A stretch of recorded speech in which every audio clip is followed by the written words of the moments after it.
Hindustan ship yard భారతదేశంలోనే అత్యంత అధికమైనటువంటి 200 షిప్పులు తయారు చేసినటువంటి ఏకైక భారీ సంస్థ.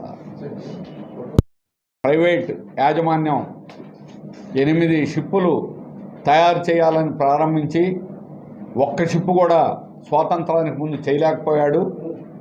భారత కేంద్ర ప్రభుత్వం దాన్ని స్వాధీనం చేసుకొని ఈరోజు 200 షిప్పులు కూడా తయారు చేసింది. గతంలో 7.5-8 వేల మంది పర్మనెంట్ ఉద్యోగులు పనిచేసినటువంటి సంస్థ. కానీ సరళీకరణ విధానాల ప్రభావంతో గత 30 ఏళ్ల నుంచి సరిగ్గా వర్క్ ఆర్డర్లు అనేటువంటిది రాకుండా దేశం యొక్క రక్షణ రంగం యొక్క ఆర్డర్లు కూడా ప్రైవేట్ వాళ్ళకి అప్పగించడం జరిగింది. కానీ ప్రైవేట్ వాళ్ళు కూడా సక్రమంగా చేయకపోవడంతో 5 ఫ్లీట్ సపోర్టింగ్ నౌకల నిర్మాణం ఆర్డరు సుమారుగా 20,000 కోట్ల ఆర్డరు హిందుస్థాన్ షిప్ యార్డ్కి వచ్చింది. ఇది మళ్ళా షిప్ యార్డ్ని పూర్వ వైభవానికి తీసుకెళ్లే అవకాశం. అట్లాగే విశాఖ ఉత్తరాంధ్ర ప్రాంతంలో ఉపాధి బాగా కల్పించడానికి పర్మనెంట్ ఉద్యోగాలు వచ్చేటువంటి అవకాశం. కానీ వీటిని దుర్వినియోగపరుస్తూ షిప్ యార్డ్ యాజమాన్యం సిఎండి ఖత్రి దీన్ని 2 ఫ్లీట్ సపోర్ట్ నౌకల యొక్క ఆర్డర్ని ఎల్ఎన్టీ కంపెనీకి నామినేటెడ్ బేసిస్గా ఇచ్చారు. ఆ విధంగా దీన్ని ఈ వర్క్ ఆర్డర్లు పూర్తి చేయడానికి మౌలిక సదుపాయాలు ఉండాలి, స్లిప్వే ఉండాలి. అయిన తర్వాత దాన్ని సముద్రంలోకి వదిలేది. దాన్ని నిర్మించే ఆర్డర్ కూడా ఎల్ఎన్టీకి ఇచ్చారు. అంటే వాడు అది నిర్మించకుండా ఆలస్యం చేసి 5 వర్క్ ఆర్డర్లు కూడా ఎల్ఎన్టీ కొట్టేయాలనేది కుట్ర. అందుకని ఈ సిఎండి మీద దర్యాప్తు చేయాలి, సిబిఐ ఎంక్వైరీ చేయాలి. ఈరోజు షిప్ యార్డ్కి వచ్చినటువంటి ఆర్డర్లను ఈ రకంగా ఎల్ఎన్టీకి బదిలీ చేయడాన్ని సిఐటి తీవ్రంగా ఖండిస్తున్నది. సిఎండి మీద చర్యలు తీసుకోవాలని సిఐటి డిమాండ్ చేస్తున్నాం.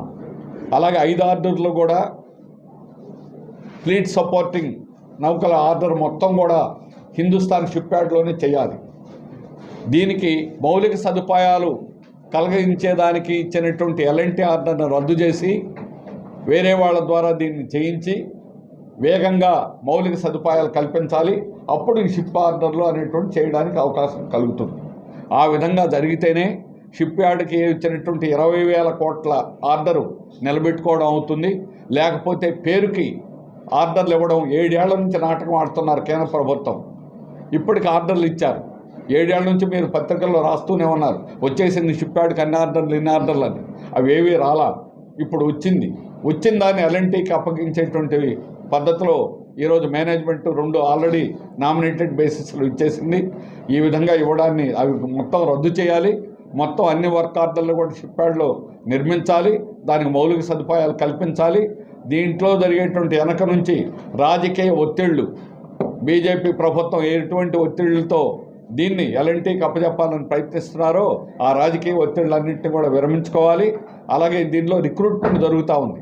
ఆ రిక్రూట్మెంట్ జరిగేటువంటి దానిలో ఇక్కడ ఉన్నటువంటి అధికారులకి 5 రెట్లు అదనంగా రిటైర్డ్ నేవీ అధికారులకు అనుభవం లేనటువంటి వాళ్ళకి, అర్హతలు లేని వాళ్ళకి తీసుకోవడం జరిగింది.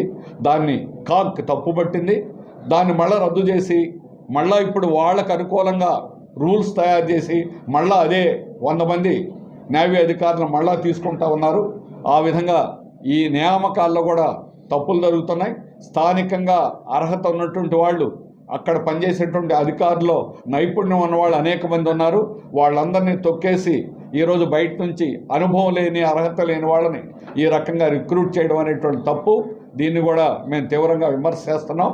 అందుకని షిప్ యార్డ్లో పూర్వ వైభవానికి తీసుకురావడానికి అవకాశాలు ఉన్న అవకాశాలని ఈరోజు సిఎండి ఖత్రి తీవ్రంగా దాన్ని నాశనం చేసే ప్రయత్నం చేస్తున్నాడు.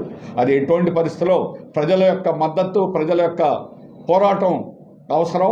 అందుకని ప్రజలు మద్దతు ఇవ్వాలని, షిప్ యార్డ్కి అన్ని ఆర్డర్లు కూడా వచ్చి ఈ వర్క్ ఆర్డర్లు జరిగేటట్టు తక్షణం చర్యలు తీసుకోవాలని కేంద్ర ప్రభుత్వాన్ని డిమాండ్ చేస్తున్నాం.